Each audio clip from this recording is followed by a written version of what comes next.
nation. Chalk in hand, he's on a mission, shaping dreams with precision. Joseph, the English Hello teacher, everyone the and best welcome teacher again in the to world, another is with Teacher Joseph podcast. Today we're going to continue our story of the introduction of ID cards to UK people. Yesterday, Northern Ireland discussed this in their parliament. They had a debate and they decided that they're going to oppose the central government if they try to bring in ID cards to Northern Ireland. If you've been following this story, you'll also know that Scotland has also rejected plans to have any kind of ID card brought in by the central government. If you're just joining me for this story for the first time, let me just give you some background. So the central government here in the UK control our borders and a few other things, but they've given a lot of their power. They've devolved a lot of their power to the regional parliaments around the UK. There's one in Scotland, there's one in Wales, and also one in Northern Ireland. England itself is looked after by the central government.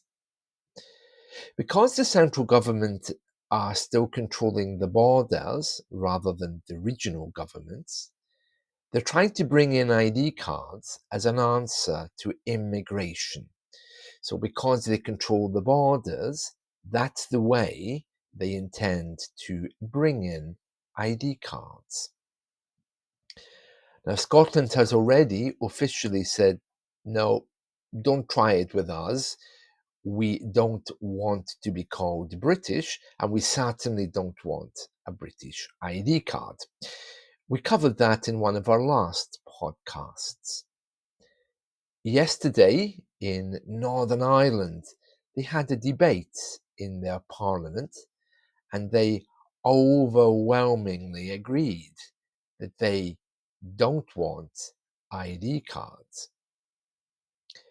It has to be said, though, that the central government, if it passes this law, which still has to get through the central government's parliamentary system, but if it does, and they do try to implement them, the regional governments would have no choice unless, of course, they took legal action and tried to fight the central government on this, which they probably would and may have to. If you remember of the Northern Irish Parliament, if you've been voted in like a member of Parliament, you're called a member of the Legislative Assembly. If you're a member of Parliament in Scotland, you're a member of the Scottish Parliament, MSP. So it's MLA for Northern Ireland, MSP for Scotland, and if you're a member of Parliament in the central government, you're an MP, Member of Parliament. Right, we're going to go now to have a listen to a member of the Legislative Assembly, and we're going to hear him talking in the Parliament yesterday about what he thinks about this idea of a British ID card being brought in to Northern Ireland. Right, this is Mr. Jonathan Buckley, and we're going to hear what he said yesterday in the Parliament. Jonathan Buckley, MLA, a member of the Legislative Assembly.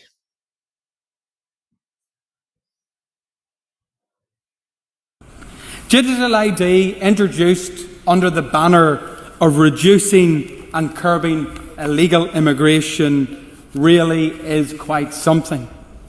The cats and the dogs on the streets know that there is not one chance that such a scheme would have an impact on those arriving on our shores on a daily basis, illegally and undocumented. I mean, I could not be more clear. I wouldn't trust this Labour government to take my bin to the end of the lane, never mind store my personal data under the banner of a digital ID. Let's look at their legacy when it comes to illegal. Right, let's talk about this further. Okay, so you can hear there that there's a lot of dislike from him for this idea of bringing in an ID card. Now, what made me smile was his comment about he wouldn't trust the Labour government to take his bin to the end of the road or the end of the lane for it to be picked up. Never mind holding data about us. And that made me smile because here, where I am, bins aren't taken to the end of the road or the lane. I have to physically take them from my back garden and put them outside. Nobody does that for me. It's true that in the old days, the bin man happily would come into the garden and take it, but now we have to do that ourselves. So that made me smile. And he's saying he wouldn't trust the Labour government with his rubbish. Well, certainly over the years, there's been a lot of a dislike and old wounds, old pain from old conflicts regarding the British government and Ireland. And Northern Ireland, as you know from its history, has always been very divided between people. Some of them supporting the British government, some of them preferring a more Irish identity, which is their right under the Good Friday Agreement. They can choose to be British or Irish. It's entirely their choice. But either way, they're not in favour of ID cards, it seems. Right, let's look again what he's going to say next. Okay, so let's just have a, as we say in English, have a gander at what else he wants to say. One of the most secure, apparently secure places on earth for citizens, under supervision, under watch, is where? Our prisons. I mean, has anybody watched the chaos whilst prisoners being released in the United Kingdom? Asylum seekers being released? Those of sexual convictions being released? I mean, one in, one out? What about that in controlling illegal immigration? Only to return in the very next boat. It is an absolute gaslighting to the people that have serious concerns. Digital ID introduced under the banner of reducing and curbing illegal immigration. Right, and of course, Facebook plays a loop, so it's restarted from the beginning there. Okay, he's raised a few interesting points. Let's just have a look at those. Right, so he has indeed invoked the memory of these released prisoners that we heard about last week and the week before. Last week, 2 were released by mistake, or it was discovered 2 had been released earlier in the year. And then there was the story of the Ethiopian guy And then it came to light that every year, around 260 prisoners are released by mistake. So he's talking there about the prisoners who were released because of administrative errors under the Labour government. After that, he goes on to talk about the immigration system that Labour currently has with France. They have some agreements on swapping, where the system is called one in, one out, whereby we're able to send immigrants back. However, it's been discovered that a few of the ones we've sent back have arrived again, trying to get back in, and they've immediately been turned around and sent back. I mean, the whole thing is rather farcical. So that's what he's referring to there. So that's an update on where we're at. So the Northern Ireland government has formally rejected this idea of the central government.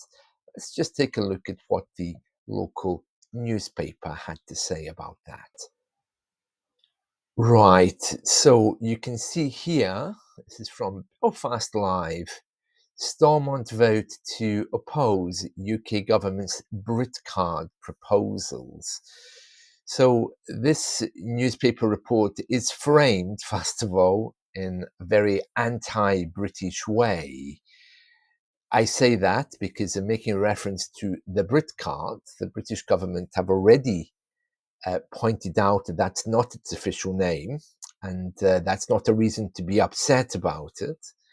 And then it goes on to say here, it is that same bucket of cold, sick, in other words, vomit, trying to be foisted on the people by Tony Blair, trying to be pushed upon, foisted on the people by Tony Blair. Because Tony Blair, first of all, came up with this idea, and then it was knocked back, and he's been heavily involved in this idea.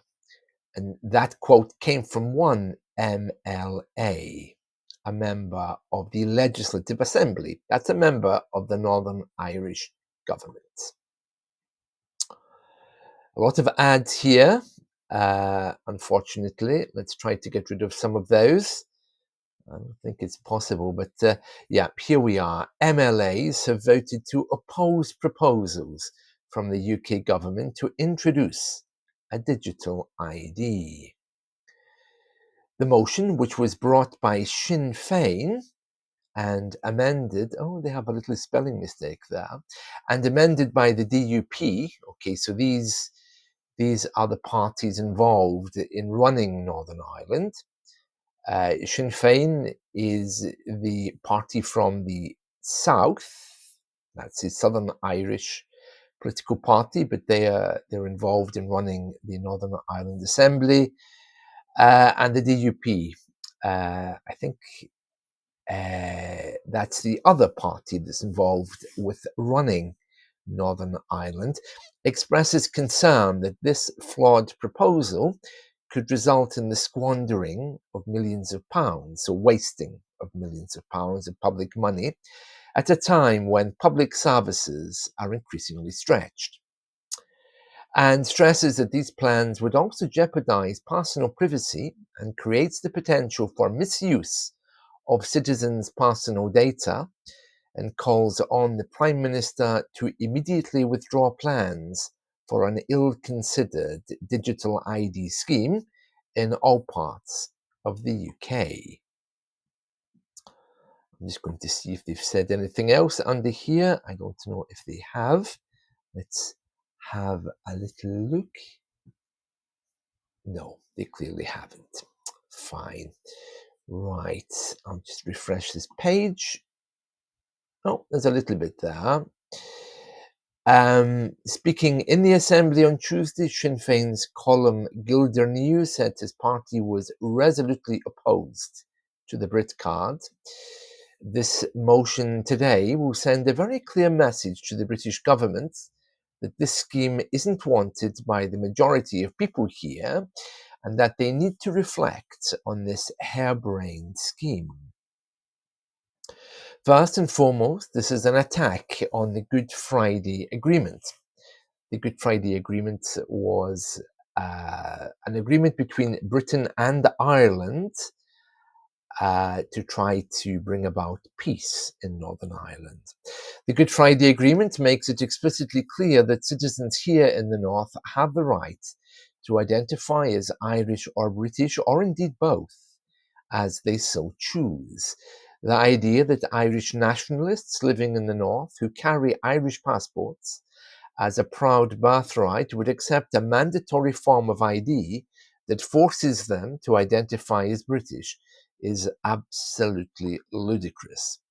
We all know that people feel very strongly in their sense of identity here, as is their right, and any attempt to coerce people to accept an identity which isn't theirs is doomed to fail from the outset.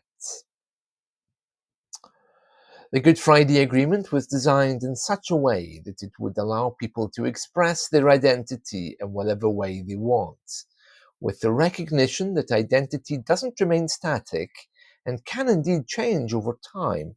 And crucially, it afforded equality to those of us who choose to identify as Irish.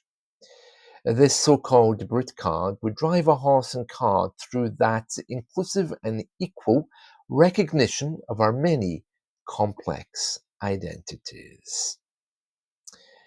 And we have a quote here from Jonathan Buckley. We just heard him a moment ago. He described it as an example of what MLAs can do when they work together. The debate gives me much joy, much hope, for two reasons, actually. If I were to close my eyes in this chamber, I would almost think that every single party had found their inner Paul Frew. Okay, I don't know who Paul Frew is, but clearly they're talking about somebody famous there. If we just move on down, it goes on to say, the second reason, it's a genuine sign of cross-community working that ultimately leads to better results. Because when we look at this motion, when amended, it shows those of a British identity and those of an Irish identity working together to show Keir Starmer and the Labour government the digital IDs will not stand. They then mention the same bucket of cold sick trying to be placed upon the people. The cats and dogs on the street know there is not one chance that it would end illegal immigration. There we are. And so it continues.